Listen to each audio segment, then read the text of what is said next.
আমি সাংবাদিক না পুলিশ, আমি কি হয়েছি না?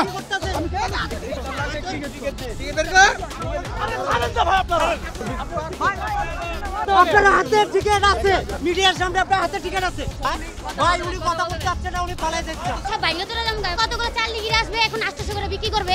দুর্নীতি চলতেছে, এরা লোভ দেখাইয়া 3টা গেট খুলছে। ওনাদের মাথায় কি বিবেক নাই? খাড়া করে রাখছে 20টা টিকিট বন্ধ করে দিছে। দর্শক করে হয়রানি করতেছে। এই টিকিটগুলো ডাবল দামে বিক্রি করব, কিন্তু অরিজিনালি কিন্তু টিকিট কিন্তু পকেটে ঢুকে গেছে ব্ল্যাক কার্গো। এই মুহূর্তে আসলে টিকিট যে ব্ল্যাকার, সেই ব্ল্যাকারদের আসলে ব্ল্যাকারদের পিছনে আসলে নিয়েছে তারা, এবং যে টিকিট ব্ল্যাকিং তারা করছে সেই ব্ল্যাকিং আজকে কিন্তু আরো বেশি হচ্ছে। যদিও সেটা সিনেমা হলের সামনে আমরা প্রতি বছরই দেখি, গতকালকেও দেখেছি, কিন্তু আজকে সিনেমা হলের যে পেছনের সাইড, সেই সিনেমা হলের পেছনের সাইডে কিন্তু আমরা দেখছি যে টিকিট ব্ল্যাক তারা করছেন, এবং শাকিব খানের সিনেমা যেটি সেটি নিয়ে কিন্তু উৎসুক জনতার অর্থাৎ দর্শকদের বেশ আগ্রহ তৈরি হচ্ছে। সেই আগ্রহকে আসলে পুঁজি করে টিকিট ব্ল্যাকাররা আসলে টিকিট বিক্রি করছেন।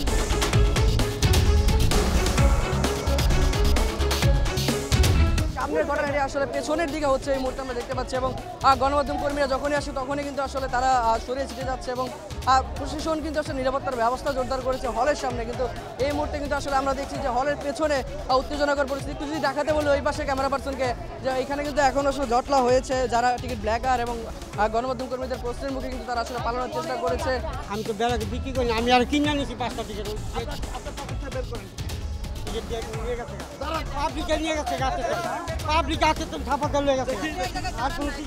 একটু বলেন, হাতের টিকিট দেখতে পাচ্ছি, হাতে একটু বলেন।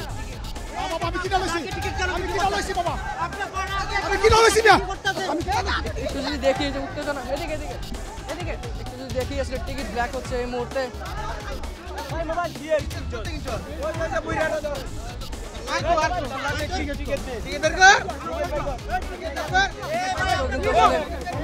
টিকিট ব্ল্যাক আসলে হচ্ছে, আমরা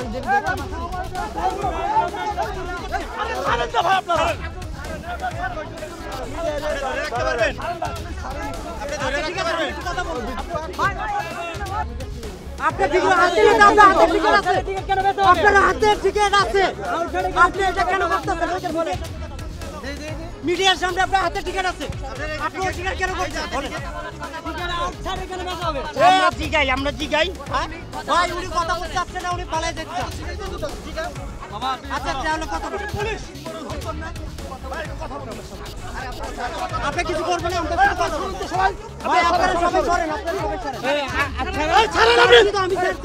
আমি সাংবাদিক না পুলিশ। ডাইরেক্ট এই জায়গায় সম্পূর্ণ একটা চক্র চলতেছে, ঠিক আছে, একটা দুর্নীতি চলতেছে। এই জায়গার ভিতরে মনে করেন এরা লোভ দেখাইয়া 3টা গেট খুলছে। 3টা গেট খুললা দাম করে 10-12টা টিকিট দিছে, দিয়া মনে করেন গেটগুলা লাগাই দিয়া দর্শক করে হয়রানি করতেছে, যাতে সবাই গাইমা টাইমা যায়, হয়রান হয়ে যায়। তারপরে এই টিকিটগুলা ডাবল দামে বিক্রি করব। হ্যাঁ, দেওয়া আছে 70 টাকা, 120 টাকা। এই টিকিটগুলা অল্প কয়টা দিয়া কইতাছি কি টিকিট শেষ, কিন্তু অরিজিনালি কিন্তু টিকিট কিন্তু পকেটে ঢুকে গেছে ব্ল্যাক কার্গো।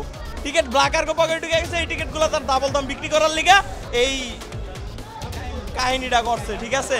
বাট এখানে এতক্ষণ যে দাঁড়ায় আছে, ওনাদের মাথায় কি বিবেক নাই? যে এতগুলো কাউন্টারে কি খালি নাই, ওখানে কি সিট খালি নাই? সবগুলো সিট খালি। ওনারা কেন এভাবে খাড়া করে রাখছে? 20টা টিকিট বন্ধ করে দিছে। নাটক করে ওনারা। গরমে যে আমরা কি হয়ে যেতে দেখি বুঝতেছে না, নাহলে সব বাইরে তোরা যেমন বলেন, তাড়াতাড়ি এগুলো খুলতে বলেন। কি শুরু করছে ওনারা? বন্ধ করে কেন দিচ্ছে? অনেকেই বলছেন টিকিট ব্ল্যাক আসলে তারা করছে। ওনারা ওই যে কতগুলো চাল লিগিরে আসবে, এখন 800 করে বিক্রি করবে, এগুলো ওনারা এখন ধান্দা শুরু করছে। তা এখন টিকিট খুলতে বলেন না, এবার ভেঙে গেছে, এখন কিন্তু আমরা ভেঙে থেকে সব অনেকক্ষণ ধরে লাইনে হারাইছে, আধা ঘন্টা ধরে লাইনে গেছে। ওনারা টিকিট সব কাউন্টার অফ করে দিয়ে দিছে। ভাই পরিবেশ ভালো না, টিকিটে তো পাই না, টিকিটের দাম বেশি চাইতেছে। 70 টাকার টিকিট 300 টাকা। পুলিশও দাঁড়ানো আছে, প্রশাসনও দাঁড়া দিচ্ছে, এরাও কিছু কোনো নির্গিয়া লইতেছে না। অনেকে বলছিলেন যে 20 টাকা 70 টাকার টিকিট 300 টাকা করে বিক্রি করা হচ্ছে, 500 টাকা বিক্রি করা হচ্ছে। এটাই হইতেছে।